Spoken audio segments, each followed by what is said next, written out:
Hey guys, welcome to another video. Today we're looking at the longest overtime in RLCS history, or the game that contains it. Before we can get to the overtime, let's watch the 5 minutes of regulation time that led up to it. It's played between Team BDS and Galaxy Racer. Team BDS, of course, the best team in Europe at the moment, and for many the best team in the world. I think I would agree, but I've also heard many people say that although they probably put BDS at best in the world, they think there would be more competition for them in North America. And I agree, if BDS were to move over to North America, well, go back in time, move to NA, play RLCS Season X in NA, I think they'd probably be winning, but not by as much. I think they would probably have lost more than they have in Europe. That's at least just my theory, but very hard to know when we have gone this long without LANs being played. Now, Galaxy Racer, who we're currently watching right now, we're going to be on board with Arju for the entirety of this game.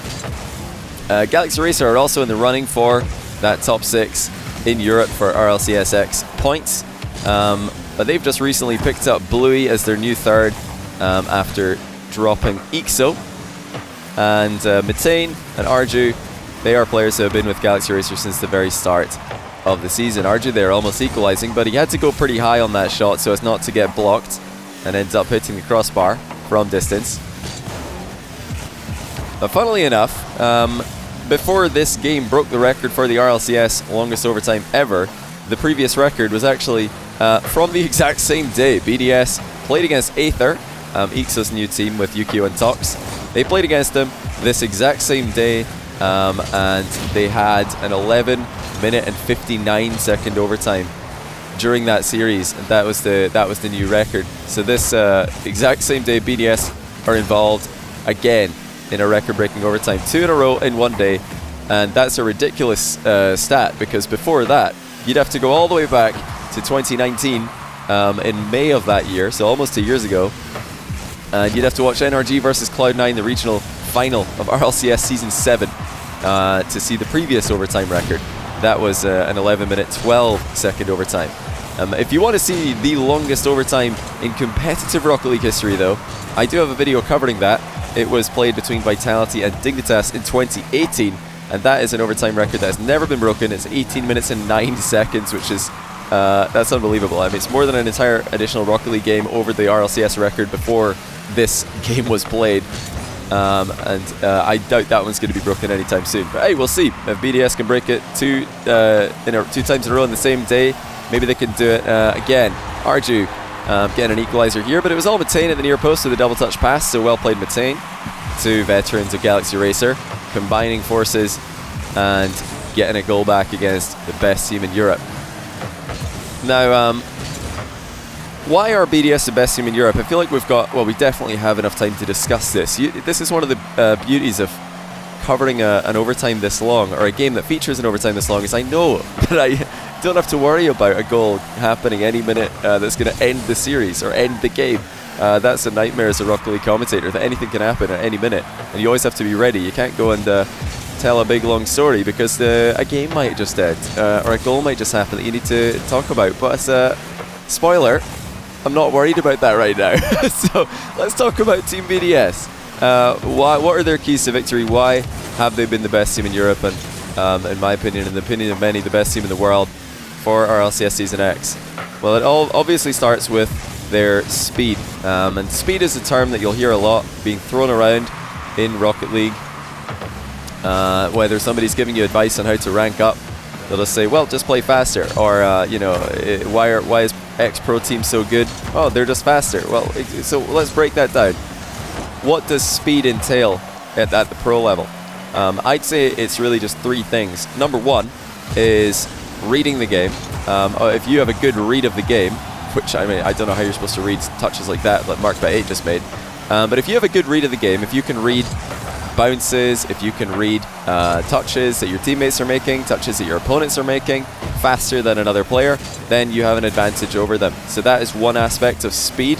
A second aspect of speed would be mechanical, and that's to do with how efficient your landings are, how efficient your boost usage is. Are you wasting a lot of boost? Are you boosting a lot while you're already supersonic? Are you speed flipping to absolutely maximize your acceleration?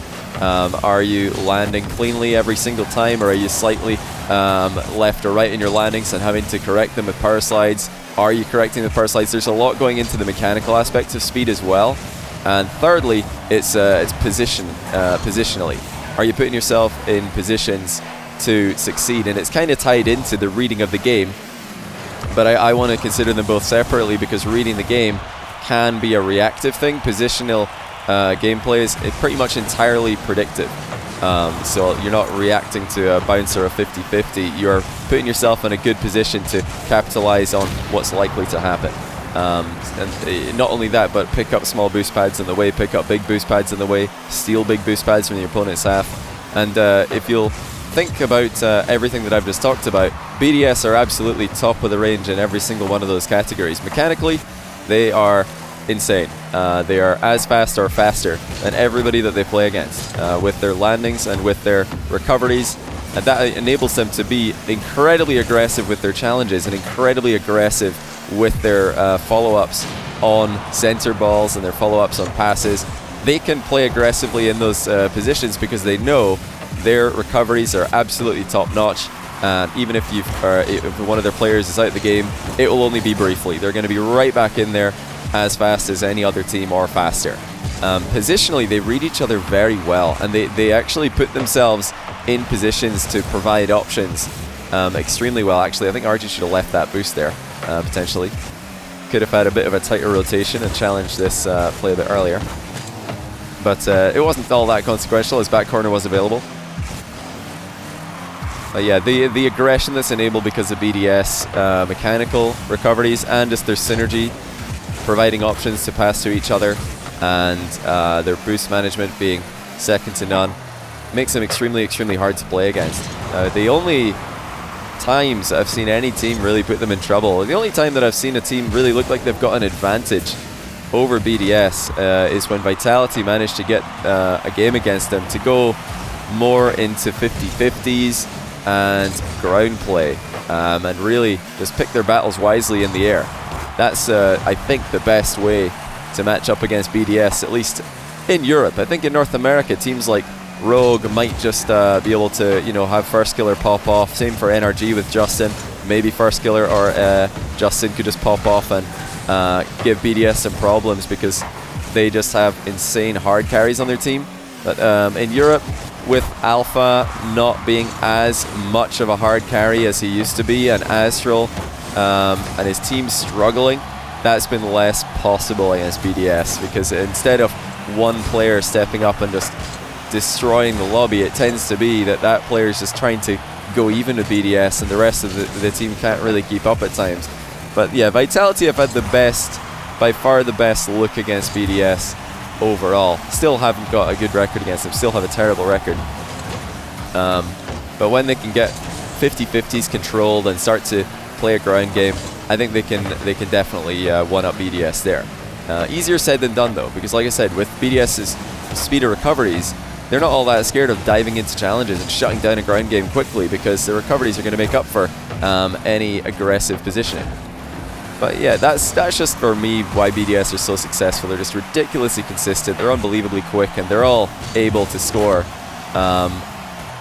solo goals, and they're all able to make team plays happen. Just a very, very close to perfect Rocket League team for the current meta game. All at the absolute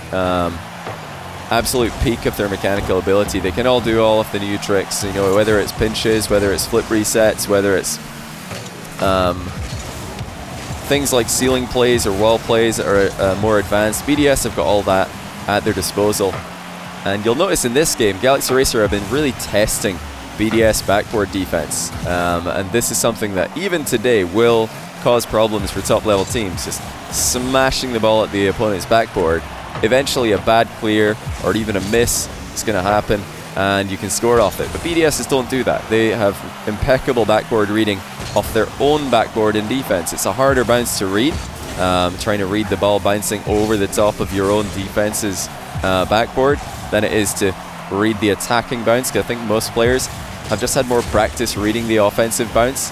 But BDS just don't really put a foot wrong, and they don't have to wait. They don't hold back and just try and make the most of a bad situation when they're reading their own backboard. Now they get up early and they turn it into counter-attacks by booming the ball straight down the middle. Oh, that was close to Arju there. Oh, and actually Matane takes the shot away from Bluey. I don't think that was communicated very well. Bluey had a much better angle on the shot there.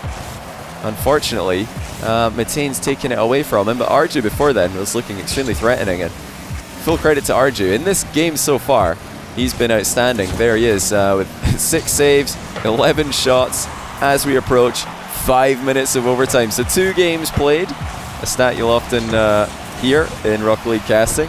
We're into the double game, and usually by now in a BDS series you expect them to be leading 2-0 on triple match point. No, not today. Galaxy Racer have got them still tied at 0 games apiece. Arju just putting himself in a very good position there, showing Monkey Moon, well, you have to actually flick that ball over me, or I'm just going to be here for a 50-50 when you land. And then when Monkey Moon does flick the ball over him, he just turns around and gets into the rotation at the back behind his 2 teammates, who can then easily challenge Monkey Moon because he's already used his flip. That is in essence what the fake challenge is all about. This time Arju decides to go for the challenge. He thought Matane was ready to follow him up. I don't think Matane was all that ready, but at the same time, giving BDS any more space could be risky. That's a huge interception by Mark by 8. Arju was waiting for the pass down the line. Something that both of these teams have been trying to do a lot in this game. Just send clears down the side of the field towards teammates who have ran into the passing lane already. Galaxy Racer have got to be careful there. They were wide open for the infield pass there, or wide open to be exploited on the infield pass. Monkey Moon, oh, what a save by Monkey Moon. Just knew that Arju was going to be moving in for a shot there, or if not Arju, definitely someone. Now you'll notice if ever you see a team committing all 3 of their players to the near post kind of area, that leaves them extremely open to infield passes, or even a backboard play if none of them are on that near post wall. Arju trusting his speed there to get to the corner wall clear. A very important touch to make. So if that bounces out, oh, Matane and Arju both want the boost, and Arju gets it. Poor Matane has to make the most of none now. Make the most of what he can in that position. But, you know, we talked a lot about BDS earlier. I'll talk a little bit about Galaxy Racer. Now, I said earlier that they've dropped Ixo and picked up Bluey, and there's a very interesting question posed by Shogun on the RLCSX pre-show just yesterday. He asked the panel was myself, Cole and Stumpy. Cole and Stumpy are actually the casters of this game. You can see at the bottom, by the way. He asked us, is Bluey an upgrade? Or yeah, I think the phrasing was, is Bluey an upgrade over Ixo? And I think the general consensus from the panel was no, because at the moment they've performed at a lower standard than what Galaxy Racer have been getting used to. Because overall, in RLCS Season X, Galaxy Racer have been contesting that top 6. They've been sort of in this 5th to 8th kind of range. But they finished off, I think, 9th in this tournament, 9th equal. After this stage of the tournament, they were eliminated in the knockout gauntlet stage. It's a 3-stage tournament, group stage into knockout gauntlet into a single elimination bracket. And oh my, Arju almost ends this game. Just over 8 minutes into OT. He's been very quick this game, Arju. Extremely confident. And I think that was probably the second best chance of the game after the seemingly free uncontested shot that Bluey had earlier, which his teammate Matane unfortunately took away from him. Arju was the creator of that chance as well. But yeah, our Galaxy Racer will be pretty annoyed that they've not won this one already, because they've had the best chances, for sure. A couple of good chances for BDS. That's a great breaker rotation there from Arju. Notices that his teammates are both stuck at a standstill, so he just intercepts the play before the shot can go towards his goal. And that's just something you always have to be ready to do these days in competitive Rocket League. You can't be set on a 1-2-3, 1-2-3 rotation, just taking turns going for the ball, because sometimes the ball will just kick out in a position that's closer to the guy who's already just gone for it, and it's better to just have him go again than it is to have him leave and give the opponents a free shot or a free touch. Bluey has to dive in the way of extra shot, does so. But to speak a little bit more about the Bluey versus Ixo kind of rivalry, so they actually played against each other in this same tournament. Aether, Ixo's new team with Yukio and Tox, were able to beat Galaxy Racer in I think 5 games. So huge win there and a bit of a rivalry. Ixo tweeted out GG's and a smiley face at them after the match, which is always good to see, a bit of friendly rivalry maybe. But there is still time yet in this season, this RLCSX season, for Bluey to prove himself to be as valuable or even more valuable than Ixo was to Galaxy Racer. It's going to be very difficult to do that because Ixo played brilliantly this season of RLCSX so far, and you have to think that they are probably just anticipating a struggle to make that top 8 if they're making a change like this, because they looked competitive, but there's more going on for all these teams behind the scenes than we're aware of publicly, and you can't just look at a roster change and immediately say it's a bad one just based on one tournament. So we're going to have to wait and see. Right now it's not been proven, or the roster change hasn't been proven to be effective, but it may yet. Galaxy Racer's still in the running for top 8. They didn't lose any of their circuit points because of that one roster move. You only lose your circuit points if you make 2 roster moves, or at least 2 roster moves with 2 different players. So long as Mitane and Arju stay together, they're fine. Oh! Okay, talking about best chances of the game. That was BDS best 1. Uncontested double touch from close range, but in an attempt to put it just underneath the crossbar, Monkey Moons hit the bar. And now, what we're currently looking at, well, at this moment, is the second longest overtime in RLCS history, second only to BDS Aether from earlier in the same day. We've gone past NRG Cloud9's 11-minute, 12-second overtime from 2019. And we're only 30 seconds away from becoming the longest overtime in RLCS history, with Galaxy Racer, I think, having this slight edge. It's probably been a 55-45 matchup in their favor so far. But BDS have just got that aura about them. They've got the entire region in their back pocket, it would seem, living rent-free inside every other team's heads. Because no matter what kind of position you put them in, they always seem to win. But with Mark's shot being saved there, an impressive pre-jump save by Bluey, we are now watching the longest overtime in RLCS history, passing 12 minutes, passing the 11-minute 59-second overtime from BDS Aether earlier this same day. And what an overtime it's been. Just non-stop speed, non-stop aggression from both teams. And although BDS have dabbled with the dribbling plays once or twice, it's been mostly hard clears, passes, counter-attacks, and credit to Galaxy Racer for taking on BDS in that style, because that's the style that BDS love to play. They want to battle everyone with their speed and aggression. Now approaching 13 minutes of overtime. We're past 3.5 games of regular Rocket League, all in one. Which is just crazy to think. I mean, you're looking at a half time in a lot of sports, or a quarter in a lot of sports. An entire quarter of non-stop Rocket League. And Rocket League is not a game you can really take your eye off the screen. You don't get breaks. I know some other esports you get pseudo breaks where you're going back to base, or where you're buying between rounds. There's lots of built-in breaks to these games. None of that in Rocket League. You get occasional 3 to 4 second breaks when you get demoed, and you don't know when that's going to be, and really it's not a break because you still have to pay attention to where the ball's going, what your teammates are saying while all that's going on.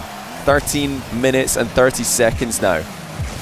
Unbelievable that these players have been able to keep up this pace and this level of consistency. We've seen a couple of misses and a couple of mishits, but for this length of game, it's been very impressive in terms of speed and rotation.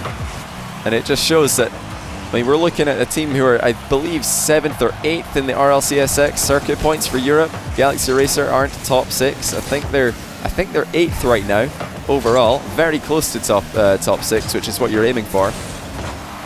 And they've been able to almost, I'd say, match. I'm just going to say that they've matched BDS speed in this game. I think they're overall just as quick as them. They've beaten them to the ball just as often as BDS have beaten Galaxy Racer to the ball. So it's not just BDS being mechanically better and faster. that enables them to dominate in the region. If it was just that, then there's no way a team could hang with them for 15 minutes as in an overtime, which is where we're headed right now. But starting to slip here. Arju sends an uncontested aerial wide, and now a miss comes in from Bluey. Arju wants to bring Methane into the game. Mark says no. And now a terrifying prospect for Arju. Bluey really does him a lot of help there. And Arju pre-jump saves extra shot, but well played by Bluey to challenge that pass from behind. Now here's Bluey. Redirect on target. Monkeyman saves that one as well. End-to-end stuff. Marked by 8 with an air dribble down the middle. But again, it's the early challenge from Arju that enables Methane to make the save. All of these early challenges have made the goalkeepers' lives much more easy. That's what you want to be doing in Rocket League 2s and 3s. When you are in front of another teammate, get some ball pressure. Arju has a bit of space here. Air dribbles over Monkeymoon, over Extra and in. And what a way to end the longest overtime in Rocket League history. 15 minutes and 19 seconds. Arju air dribbles over the top of 2 players, and you know, we talked about it just seconds ago. If you have 2 players back and you're not the closest to your goal, you want to pressure the ball. Monkeymoon realized that too late. Let's go Monkeymoon's POV because I think it'll tell us a lot here. So he doesn't have a lot of boost, backs off to try and give himself a bit more space, when really I think what Extra would have preferred is if Monkeymoon didn't bump him for a start and then maybe went for the ball a bit earlier, because right there, this is the moment where Extra knows that Monkeymoon is beaten. Monkeymoon's not getting a touch, and really, there's no time for Extra. This is impossible. Without a pre-jump, that's too late. You need to know earlier than this, and I'll show it again. You need to know a little bit sooner than that whether or not your front man's getting beaten, and this is why it's so important these days. And it is something that BDS usually do extremely well. It's something that you have to just do a little bit faster. Now, a lot of you will think, well, isn't this Extra's fault for getting in Monkeymoon's way? Monkeymoon is rotating back, and Extra has got in his way. That's what's led to the bump. Extra wants to be the one challenging here, and Monkeymoon should be rotating back, and it's kind of either or. I mean, let's look at the position from here. So I think in this position, the player who has to try and play the ball is Monkeymoon. Extra's behind him.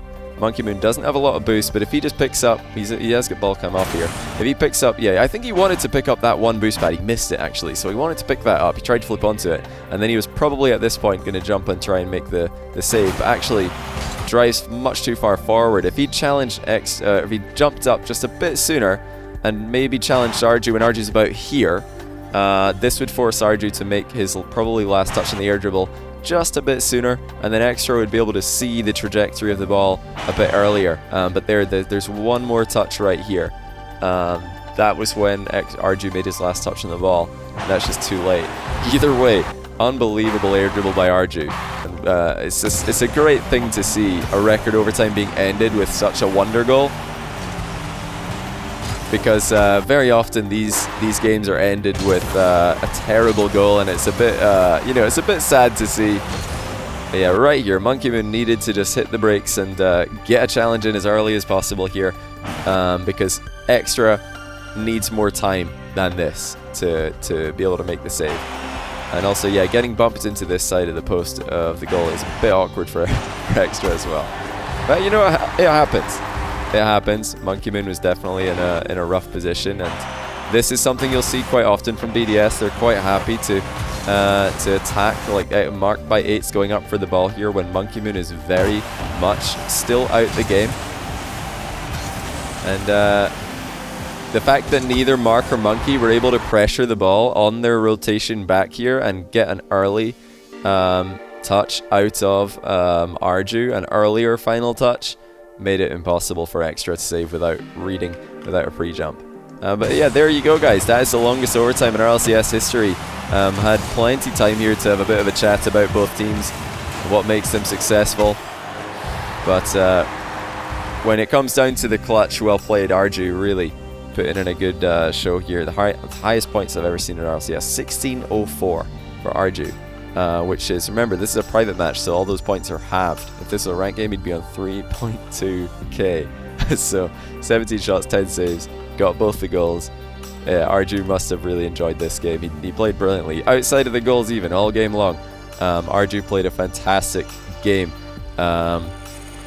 Very, very fast stuff. Keeping up and even exceeding BDS's speed is nothing to be snorted at. Good luck to them in the rest of their RLCSX season. They need to perform. They're outside the top 6 at the moment, but looking like they've got the potential. Unfortunately, it's a very stacked kind of region right now, from 5th place down to even 10th or 11th. EU is extremely stacked, so they'll need good performances in the last 2 regionals and the major in this split if they are going to make Worlds. BDS, of course, have already made Worlds. They're so far ahead. They could split up and still all have a chance to qualify. Well, not really. It's not within the rules, but yeah, they've got a lot of points.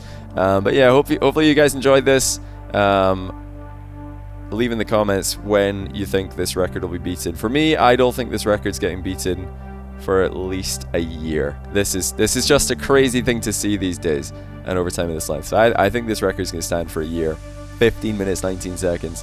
At least a year, minimum. But who knows? Maybe next time BDS play, they're going to beat it again. For now, guys, thanks for watching, and I'll see you in the next one.